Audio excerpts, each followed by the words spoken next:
Good morning student. जैसा कि आप सभी को पता है, आदर्श की ऑनलाइन क्लासें शुरू हो चुकी हैं। आप ज़्यादा से ज़्यादा ऑनलाइन जुड़ने की कोशिश कीजिए। आज हम आदर्श महाविद्यालय के ज्योग्राफी के बीए पार्ट सेकंड के सिलेबस की यहाँ पर बात करेंगे और उसका पैटर्न किस अकॉर्डिंग रहता है, पेपर कैसे आता है, उस चीज़ के बारे में यहाँ पर बात करेंगे। सबसे पहले हम बात करते हैं पैटर्न की। हमारे जो भूगोल का प्रथम पेपर है उसका नाम है मानव भूगोल, जो 75 अंक का होगा और 3 घंटे इसकी समयावधि रहेगी। 3 खंड होंगे पेपर में। पहले खंड के अंदर 10 प्रश्न होंगे जो 2-2 अंकों के होंगे, जिसकी उत्तर सीमा 50 शब्दों की है। दूसरे खंड के अंदर भी 10 प्रश्न होंगे जिसके अंदर हमें 5 करना अनिवार्य होता है। तीसरे खंड के अंदर 5 प्रश्न होंगे, प्रत्येक यूनिट से एक लिए जाएंगे और प्रत्येक क्वेश्चन 10 अंकों का होगा, जिसकी उत्तर सीमा 500 शब्दों से अधिक की नहीं होनी चाहिए। फर्स्ट जो यूनिट बात करते हैं उसके अंतर्गत मानव भूगोल की प्रकृति और विषय वस्तु, मानव भूगोल की शाखाएं, मानव भूगोल के सिद्धांत, मानव भूगोल के उपागम, मानव पर्यावरण संबंध की अवधारणा, निश्चयवाद, संभववाद और नवनिश्चयवाद, द्वैतवाद, भौतिक बनाम मानव भूगोल। सेकंड यूनिट के अंदर मानव प्रजातियों का विभाजन, स्थानिक वितरण, विभिन्न जातीय समूह के भौतिक सामाजिक प्रारूप, जातीय समूह, विश्व और मानव में जनजातीय समूह, मानव की प्रारंभिक आर्थिक गतिविधियाँ, भोजन, एकत्रीकरण, शिकार, मत्स्य और स्थानांतरण कृषि। ये यूनिट अपनी सेकंड रहेगी। 2 यूनिट जो आपके सामने दिख रही है, आप इनको नोट कर लीजिए, क्योंकि सबसे पहले सिलेबस की बात होनी बहुत ज़्यादा ज़रूरी रहती है, ताकि आप टॉपिक वाइज सही ढंग से अध्ययन कर सकें और आपको किसी प्रकार की प्रॉब्लम पेपर के अंदर न हो। इसलिए हम सबसे पहले डिस्कशन सेकेंड ईयर के सिलेबस की बात कर रहे हैं। आप ज़रूर इसको नोट कीजिए। फर्स्ट जो आपकी नोटबुक है उसके अंदर आपका सिलेबस होना बहुत ज़्यादा ज़रूरी है। थर्ड जो अपनी यूनिट रहती है वो यूनिट रहती है पर्यावरण के प्रति मानवीय अनुकूलन, जिसके अंतर्गत ठंडे प्रदेश के अंतर्गत हम बात करते हैं एस्किमो, गर्म प्रदेश के अंदर बात करते हैं बुशमैन, पिग्मी, पठारी प्रदेश के अंदर हम बात करते हैं गौड़, मसाई, पर्वतीय प्रदेश के अंदर बात करते हैं गुज्जर, घुमक्कड़ एवं नागा की, जिसके अंतर्गत मैदानी प्रदेश में भील, संथाल व इनकी सामाजिक और आर्थिक गतिविधियों के बारे में हम बात करेंगे। फोर्थ जो यूनिट है अपनी उसके अंतर्गत जनसंख्या का वितरण, विश्व वितरण प्रारूप, स्थानिक वितरण को प्रभावित करने वाले भौतिक, आर्थिक, सामाजिक कारक, जनाधिक्य, जनाभाव और आदर्श जनसंख्या की अवधारणा, शून्य जनसंख्या वृद्धि, जनसंख्या का आंतरिक एवं अंतर्राष्ट्रीय स्थानांतरण। ये बात हुई यूनिट नंबर 4 की। अब जो इसकी 5th यूनिट है उसके बारे में बात करते हैं। 5th यूनिट के अंतर्गत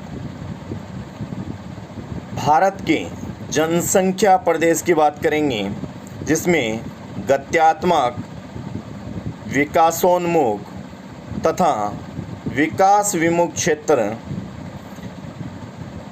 भारत में जनाधिक्य की समस्या तथा इसके उपाय व भारत के जनसंख्या कार्यक्रम और नीतियां हैं।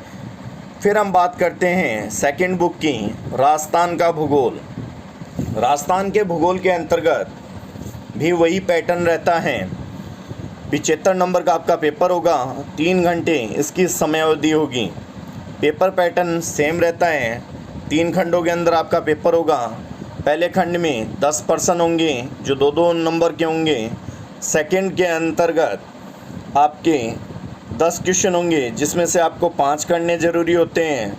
और थर्ड जो खंड होता है उसके अंतर्गत आपको 5 क्वेश्चन मिलते हैं, और 5 क्वेश्चन के अंतर्गत आपको 3 क्वेश्चन करने अनिवार्य रहते हैं, जिसकी जो शब्द सीमा है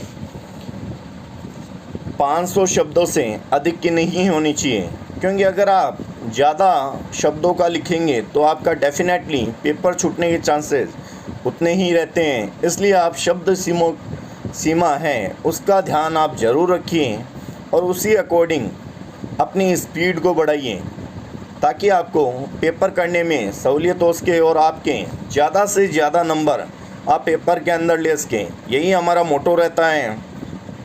यूनिट फर्स्ट की बात करते हैं हम।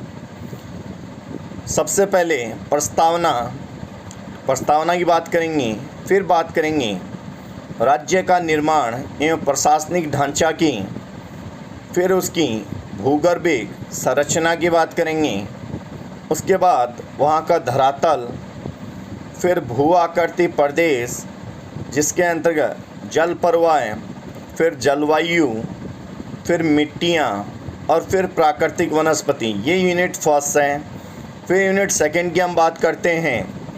राज्य का कृषिगत एवं आर्थिक स्वरूप, खाद्यान्न एवं व्यापारिक फसलें, सिंचाई के मुख्य स्रोत, कौन कौन से स्रोत होते हैं सिंचाई के, उनके प्रकार, उनकी गहनता तथा व्यर्थ भूमि और मरु विकास कार्यक्रम, और फिर पशुधन तथा डेयरी विकास।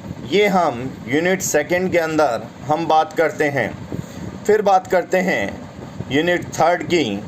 यूनिट थर्ड के अंतर्गत शक्ति व ऊर्जा संसाधन की हम यहाँ पर बात करते हैं, जिसके अंतर्गत जल आधारित, तापीय, आणविक, सौर, बायो, खनिज संसाधन और उद्योगों की बात करते हैं।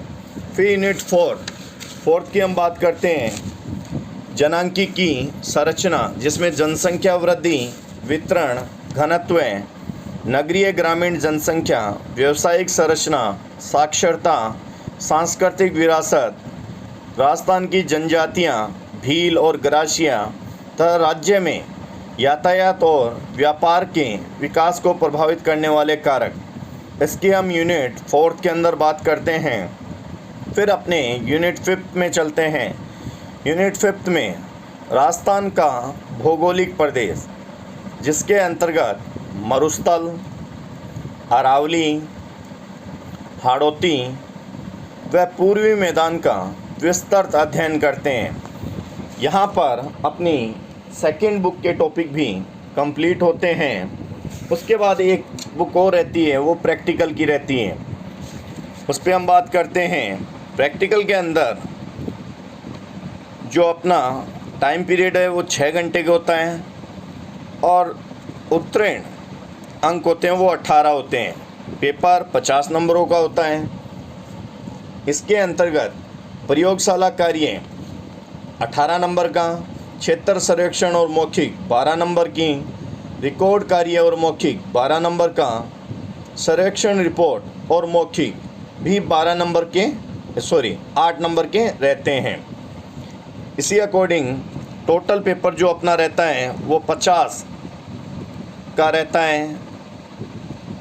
इसके अंतर्गत हमें 5 प्रश्नों में से 3 प्रश्न करने ज़रूरी होते हैं, और प्रत्येक जो बैच होता है, यानी आप सभी लोगों का बैच होता है, वो 40 बच्चों का रहेगा।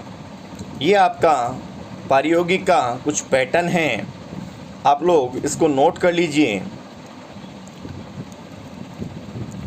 आदर्श की ऑनलाइन क्लासों में आप लोगों को ये सारी चीज़ें बताई जा रही है जो कोई भी और संस्थान आपको नहीं बता पा रहे हैं।